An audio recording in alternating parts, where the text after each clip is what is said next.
নমস্কাৰ এই মুহূৰ্তত জনাইছো অসমৰ প্ৰত্যেকগৰাকী জনসাধাৰণৰ বাবে কেইবাটা গুৰুত্বপূৰ্ণ খবৰ। আজি হৈছে 2 ফেব্ৰুৱাৰী। আজিৰ দিনটোতে অসমৰ লগতে ভাৰতবৰ্ষৰ বিভিন্ন প্ৰান্তৰ পৰা কেইবাটা গুৰুত্বপূৰ্ণ খবৰ একত্ৰিত কৰা হৈছে। এই মুহূৰ্তত জনাইছো আজিৰ প্ৰথমটো খবৰ। আজিৰ প্ৰথমটো খবৰেই ৰাজ্যবাসীৰ বাবে এটা ডাঙৰ খবৰ। ৰেচন কাৰ্ড থকাসকলে লাভ কৰিব 5টাকৈ ডাঙৰ সুবিধা। আগতে ৰেচন কাৰ্ডত হিতাধিকাৰীয়ে কেৱল চাউল লাভ কৰিছিল, কিন্তু এতিয়াৰে পৰা ৰেচন কাৰ্ড থকাসকলে 5 লাখ টকাৰ চিকিৎসা সেৱাও লাভ কৰিব। আয়ুষ্মান ভাৰত, আয়ুষ্মান অসমৰ কাৰ্ড পোৱাত পলম হ'লে ৰেচন কাৰ্ডৰ দ্বাৰা চিকিৎসা লাভ কৰিব আপুনি, আৰু যিকোনো চৰকাৰী বা বেচৰকাৰী চিকিৎসালয়ত চিকিৎসা লাভ কৰিব আপুনি। আৰু ৰেচন কাৰ্ডখন দেখুৱালেই উজ্জ্বলা আঁচনিৰ গেছ আপুনি লাভ কৰিব। আৰু বাহিৰত যেহেতু গেছৰ দাম 900 টকা, আৰু উজ্জ্বলা আঁচনিৰ যদি আপুনি চিলিণ্ডাৰ লাভ কৰে তেনেহ'লে আপুনি 600 টকাতে লাভ কৰিব ৰন্ধন গেছ। লগতে 33,000 টকা মাহিলী উপাৰ্জন হোৱা ব্যক্তিয়ে লাভ কৰিব ৰেচন কাৰ্ড। আৰু এইবাৰ ৰেচন কাৰ্ড থকা মানুহক বীমা কৰোৱা হ'ব। মৃত্যু আৰু দুৰ্ঘটনা বীমা দুয়োটাই কৰোৱা হ'ব, আৰু ইয়াৰ প্ৰিমিয়াম দিব ৰাজ্য চৰকাৰে। এই বীমাত 2 লাখ টকা পৰ্যন্ত হিতাধিকাৰীয়ে লাভ কৰিব। আৰু ৰেচন কাৰ্ডখনৰ হিতাধিকাৰীৰ কিবা কাৰণত মৃত্যু হ'লে এই বীমাৰ পৰা বীমাকৃত ধন লাভ কৰিব। আৰু ৰেচন কাৰ্ড আগতে চাউলৰ বাবেহে আছিল, কিন্তু এতিয়া ৰেচন কাৰ্ডৰ দ্বাৰা বহুকেইটা কাম হোৱা হ'ল। আৰু ইয়াৰ উপৰি আন এক ডাঙৰ সিদ্ধান্ত গ্ৰহণ কৰা হৈছে যে ৰেচন কাৰ্ডৰ হিতাধিকাৰীসকলে এতিয়াৰে পৰা অৰুণোদয়ৰ আঁচনিৰ ধন লাভ কৰিব। এতিয়াৰে পৰা ৰেচন কাৰ্ড লাভ কৰা প্ৰতিগৰাকী ব্যক্তিয়ে লাভ কৰিব অৰুণোদয় আঁচনিৰ ধন। আৰু অহা বছৰৰ পৰা ৰেচন কাৰ্ডৰ হিতাধিকাৰীয়ে লাভ কৰিব অৰুণোদয়ৰ ধন। আৰু 52 লাখ মানুহ অসমত আছে, আৰু 52 লাখ মানুহে অৰুণোদয়ৰ ধন পাব। হিন্দু মুছলমান কোনো কথা নাই, সকলোৱে লাভ কৰিব ৰেচন কাৰ্ড। আৰু ৰেচন কাৰ্ড থকাসকলে এই 5টা সুবিধা লাভ কৰিব। আমি সবিশেষ জনাইছোঁ SB অসম মিডিয়াৰ সমূহ দৰ্শকক। এই মুহূৰ্তত জনাইছোঁ আজিৰ 2য় নম্বৰ খবৰটো। PM কিষাণ আঁচনিৰ এটি ভাল খবৰ। অতি কম দিনৰ ভিতৰতে সন্মান নিধিৰ ধন পাব কোটি কোটি কৃষকে। অন্নদাতা কৃষকক লৈ বৃহৎ চিন্তা চৰ্চা বাজেটত, আৰু বাজেটত উত্থাপন কৰিলে কৃষকে লাভ কৰা ধনৰ তথ্য। প্ৰধানমন্ত্ৰী কৃষক নিধিৰ ধন অতি কম দিনৰ ভিতৰতে জমা হ'ব কৃষকৰ একাউণ্টত।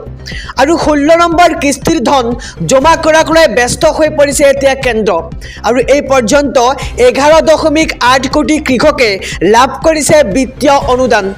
আৰু কোটি কোটি কৃষকক ধন দিবলৈ সাজু হৈছে এতিয়া কেন্দ্ৰ। আৰু শীঘ্ৰেই কৃষকসকলে কৰিব লাগিব eKYCৰ কাম। আৰু eKYCৰ কাম সম্পূৰ্ণ নকৰা কৃষকে লাভ নকৰিব PM কিষাণ সন্মান নিধিৰ 16 নম্বৰ কিস্তিৰ ধন। আৰু ফেব্ৰুৱাৰী বা মাৰ্চৰ ভিতৰত কৃষকৰ একাউণ্টত জমা হ'ব 16 নম্বৰ কিস্তিৰ ধন। আৰু ছেভ কৰক এটা নম্বৰ, আৰু টোল ফ্ৰী নম্বৰটো হৈছে 1800115526 নম্বৰ। আৰু আপুনি ফোন কৰিব পাৰে 01123381092 নম্বৰত। আৰু অতি কম দিনৰ ভিতৰতে সন্মান নিধিৰ ধন পাব কোটি কোটি কৃষকে। এই মুহূৰ্তত জনাইছোঁ আজিৰ 3য় নম্বৰ খবৰটো। হজ যাত্ৰাৰ বাবে নিৰ্বাচিত হোৱা মুছলমান ধৰ্মী লোকলৈ বিশেষ নিৰ্দেশনা। হজ 2024ৰ বাবে ধনৰ পৰিমাণ নিৰ্ধাৰণ কৰিলে ভাৰতীয় হজ কমিটিয়ে। আৰু কেনেকৈ ক'ত কিমান পৰিমাণৰ ধন জমা কৰিব লাগিব হজ যাত্ৰীয়ে, আমি সবিশেষ জনাই যাম আমাৰ সমূহ দৰ্শকক। আৰু 9 ফেব্ৰুৱাৰীৰ ভিতৰত ধন জমা কৰিব লাগিব হজ যাত্ৰীসকলে।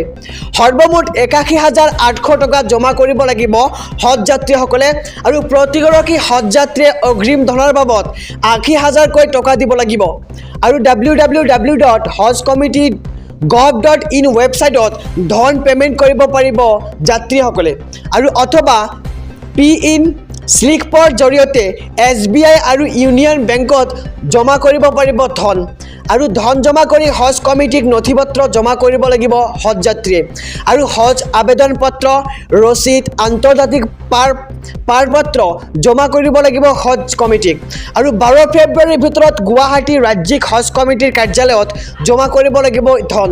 আৰু হজ যাত্ৰাৰ বাবে নিৰ্বাচিত হোৱা মুছলমান ধৰ্মী লোকলৈ এই বিশেষ নিৰ্দেশনা আছিল। আমি খবৰটো আমাৰ সমূহ দৰ্শকক জনাইছোঁ। এই মুহূৰ্তত জনাইছোঁ আজিৰ 4ৰ্থ নম্বৰ খবৰটো। এটা ৱেডাৰ আপডেট। হঠাৎ ৰূপ সলাইছে বতৰে। ৰাজ্যত নামিছে প্ৰচণ্ড শীত। কোন জিলাত জাৰি কৰা হৈছে য়েল্লো এলাৰ্ট আৰু এই পৰ্যন্ত ৰাজ্যৰ বিভিন্ন প্ৰান্তত বৰষুণ হোৱা দেখিবলৈ পোৱা গৈছে লগতে কোকৰাঝাৰ ধুবুৰী দক্ষিণ হালমাৰা বঙাইগাঁও গোৱালপাৰা বৰপেটা কামৰূপ মেট্ৰ দৰং মৰিগাঁও নলবাৰী নগাঁও বিশ্বনাথ পশ্চিম কাৰ্বি আংলং হোজাই ডিমা হাছাও কৰিমগঞ্জ কাছাৰ হাইলাকান্দি পূব কাৰ্বি আংলং গোলাঘাট যোৰহাট মাজুলী লখিমপুৰ শিৱসাগৰ ধেমাজি ডিব্ৰুগড় তিনিচুকীয়া চৰাইদেউ জিলাত য়েল্লো এলাৰ্ট জাৰি কৰিছে আঞ্চলিক বতৰ বিজ্ঞান কেন্দ্ৰই আৰু আজিৰ দিনটোৰ পৰা কাইলৈ ৰাজ্যত হ'ব প্ৰচণ্ড বৰষুণ অসমৰ লগতে উত্তৰ পূবতো জাৰি কৰা হৈছে এই য়েল্লো এলাৰ্ট আৰু অসমৰ প্ৰতিখন জিলাত হ'ব প্ৰচণ্ড বৰষুণ এই মুহূৰ্তত জনাইছো আজিৰ শেষৰ খবৰটো আবেদনৰ পিছতো ৰেচন কাৰ্ড লাভ কৰা নাই নেকি আপুনি শীঘ্ৰেই ৰেচন কাৰ্ড পাব আপুনিও আৰু আধাৰ কাৰ্ড আছেনে আপোনাৰ আধাৰ কাৰ্ড নথকাসকলে ৰেচন কাৰ্ড পাবনে আবেদনৰ পিছতো যদি ৰেচন কাৰ্ড পোৱা নাই তেন্তে আপুনি কি কৰিব আধাৰ কাৰ্ড নথকাসকলে ৰেচন কাৰ্ড লাভ নকৰে আধাৰ নথকাসকলক ৰেচন কাৰ্ড দিবলৈ কেন্দ্ৰৰ সৈতে আলোচনা ৰাজ্য চৰকাৰৰ আৰু আধাৰ কাৰ্ড নথকাসকলক ৰেচন কাৰ্ড দিবলৈ অনুমতি বিচাৰিছে অসম চৰকাৰে এই পৰ্যন্ত কেন্দ্ৰই দিয়া নাই কোনো ধৰণৰ উত্তৰ আৰু এনআৰচিৰ বাবে যিসকলৰ বায়োমেট্ৰিক হোৱা নাই সেইসকলে পোৱা নাই আধাৰ কাৰ্ড আৰু আধাৰ কাৰ্ড নথকাসকলক ৰেচন কাৰ্ড দিবলৈ আলোচনা কেন্দ্ৰৰ আৰু কেন্দ্ৰৰ পৰা উত্তৰ আহিলেই আধাৰ কাৰ্ড নথকাসকলে লাভ কৰিব ৰেচন কাৰ্ড আৰু যদি আপোনাৰ আধাৰ কাৰ্ডখন নাই তেন্তে আপুনি কিন্তু লাভ নকৰিব ৰেচন কাৰ্ড আৰু ইয়াৰে অসম চৰকাৰৰ পৰা কেন্দ্ৰৰ সৈতে আলোচনা চলি আছে আৰু কেন্দ্ৰৰ পৰা উত্তৰ আহিলে আপুনি লাভ কৰিব ৰেচন কাৰ্ড